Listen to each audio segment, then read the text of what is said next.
Good morning, good afternoon, good evening, dear tribe from wherever you are. Welcome back to our YouTube channel where I share my travel experiences and my journey with personal finance and sometimes a little bit of lifestyle content. All in all, you get exposed to great travel destinations here in Namibia since that's where I currently travel. Eventually, hopefully, when I cross the borders and cross the seas, then we will have international content. Additionally, you get tips and hints on how to master and manage your personal finance. I am Claudia Paulus, and with that being said, I'd like to ask you, if you are not subscribed, to please subscribe and become part of Dear Tribe, and ensure that your notification bell is switched on so that you are notified whenever I upload a video. Let's get into business, honeys. Let's get into business. So today's topic, we are talking about a very interesting topic, a topic that I wish I had known existed, because I only found out about it I think 2 years ago when I started reading personal finance or self-help books basically. And that topic is money personalities. So what is money personalities all about? It basically just tells you how you behave when you have money, and that stems from quite a lot of things. Partly it's also influenced by how you were brought up, mainly how you saw people around you behave when they have money, how they behave towards you when you asked for money, especially your parents. Maybe they snooped you, or maybe they gave you willingly, or maybe they said there is nothing, and you developed into that individual that always want to have money at hand, or they said you need to work for it, and then just remember individuals that influences you. It's not just your parents, it's not just your family members, it's your friends, your entire community, everybody you see engaging with money. Even sometimes people that actually have wealth that you saw and got inspired by, that also shapes and frames a certain portion of your money personality. So having explained what it is, there are 4 money personalities that have been identified. This is now after I did my research. I definitely consulted Google and some other documentations as to what money personalities is all about. But I saw some other sites have more than 4. When I read through, I've identified that the main ones are actually just 4. Some of the ones that are added are a branch of the 4, So the first one is a spender. The second one is a saver. The third one is a money avoider. And the fourth one is a money monk. So we are going to dissect these 4. Basically define them, and then we'll talk about their behaviors and just give small recommendations as to how this person can perhaps improve on managing or their behavior around money. On top of that, please do not end here. Do not end with what I'm going to share here. You can go on and dig deeper into these different personalities, especially the ones that you can relate to, so that you get exposed to more knowledge as to how to help you behave better with your money. or towards your money. Is it towards or with your money? Yeah, one of the two, you know. So you can also add into the comments below what you think your money personality is. And remember, most of us are made up of a combination of the four. A combination, they can be two, they can be three, that's even the recommended personality types, if I may say so.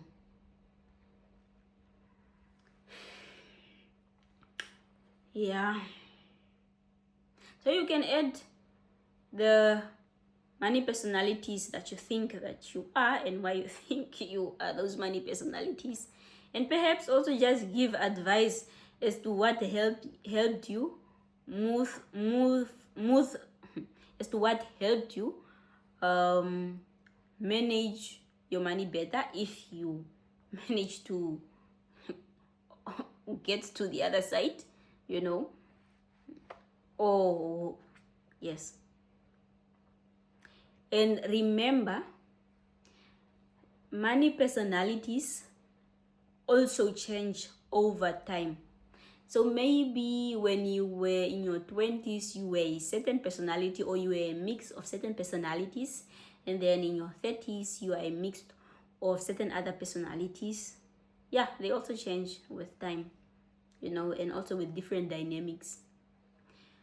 To get into our first money personalities, we'll start with the saver. This is basically an individual that saves. They save everything, almost everything. They spend very, very little, you know. This individual mostly grew up with less or nothing, you know, or close to nothing. And they saved everything to ensure that whenever there is an emergency, a rainy season, they always have something, you know. Sometimes these people now save to the point that they don't enjoy life, or let me say, they do not enjoy their money. And when it comes to that, then why do we make the money, guys? I believe we need to just try and see, or try and find a certain balance, you know, towards saving and spending. Such an individual is recommended to then budget. When you budget, they must also include enjoyment in them, because already they budget, they know where every dollar goes. So guys, don't be that hard on yourself. Put aside some money for that enjoyment. I know very well these characters, because I also, at some point in my life, I was a saver, a crucial saver, you know.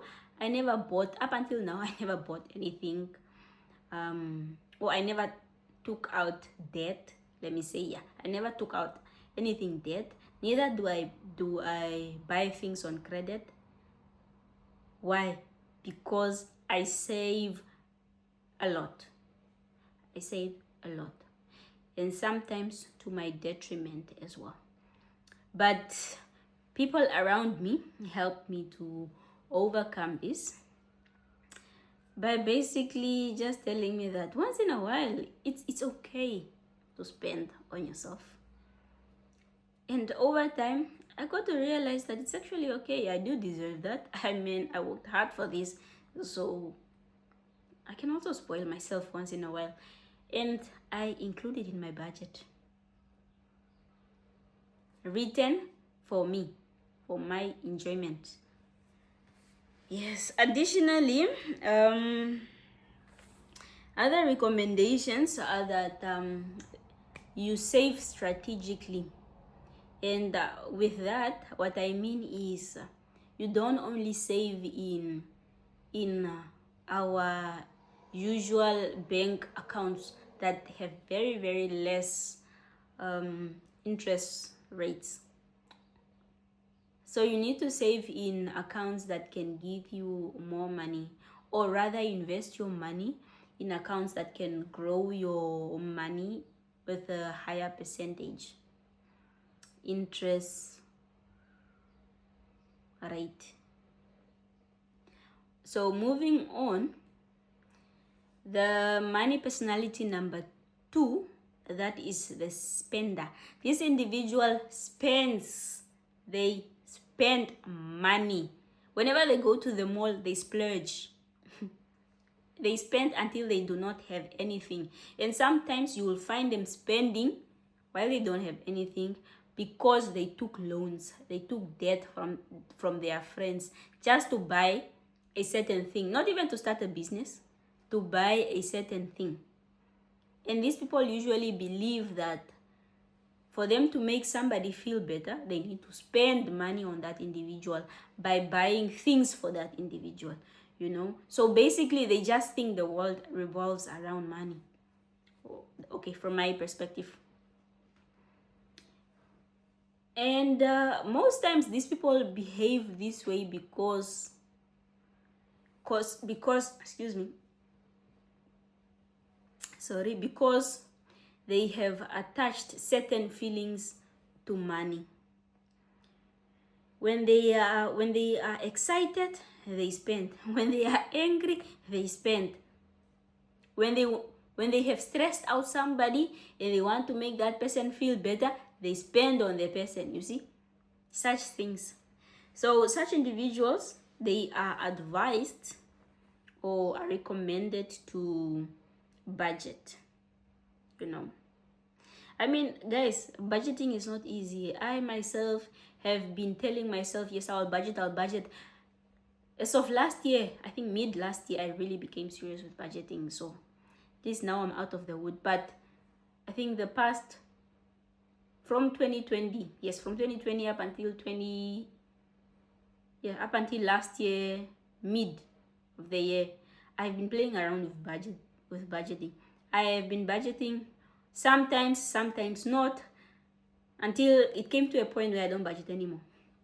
So I know that budgeting sometimes can be a bit tricky. So just, if you really want to get out of the wood, you will push yourself, so of course you can do it. And then they are also recommended to stay away from the mall. If you know you don't have money, or if you know there is nothing that you are really going to look for at the mall, avoid window shopping. Or just go to the shop that you came to the mall for. Just go to that shop and go to other shops, And then there is a 24-hour rule. I really didn't look into this rule, but I think it's a rule whereby when you want to buy a certain thing, you need to let it rest. You must not buy, let it rest for 24 hours.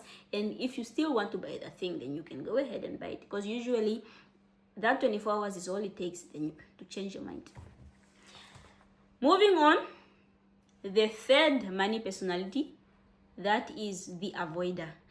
These people avoid talking about money completely. They do not want to hear anything about money because money stresses them, So it's either they experienced also some emotional triggers when they were young, when it came to money. Perhaps you asked for $2 and your parents shouted at you, Perhaps you had torn shoes and your parents just decided, no, there's no money, my boy, no money, my girl. And you had to drag those to school, and you were really what do they call it? Ish. Yeah, no, English is sometimes just gone like that. Yes. Perhaps you became shy. I can say you were shy to walk around that guy that you like with those torn shoes. But I mean, that's the situation in which you are because your parents don't have money. You see, such things. And these are some of the feelings that just causes this certain individual to just avoid talking about money at all, because they just think that money is so stressful. Money just brings bad emotions. Have you ever traveled? Let me say, have you ever traveled, gone on a vacation and you traveled, you were spending left, right, center, enjoying yourself, and then it came to a point where you now need to check how much you spend or whether you have anything on your account, and you are even afraid to check. So you rather avoid checking. Yes, money avoider tendencies.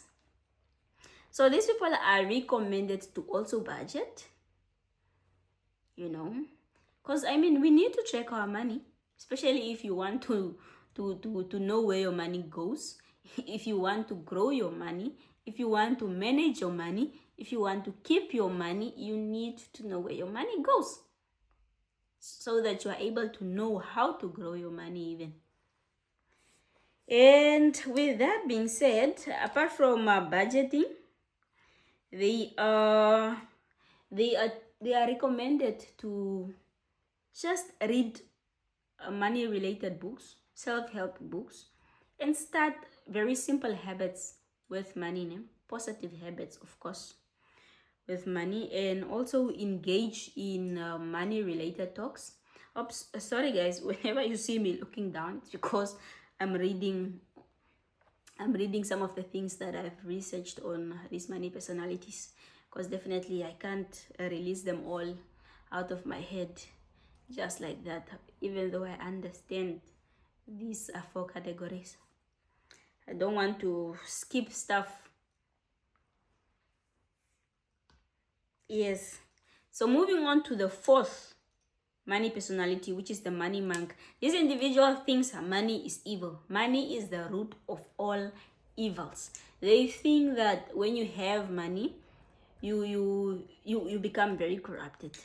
Your mindset just is not pure, or your intentions are not pure, your actions are not pure. So they rather prefer being not rich, not poor, just in the middle. So no, it's dog of mine. Snow White. Sorry guys. No. Put that one down there. Go. So where were we? So the money monk, yes.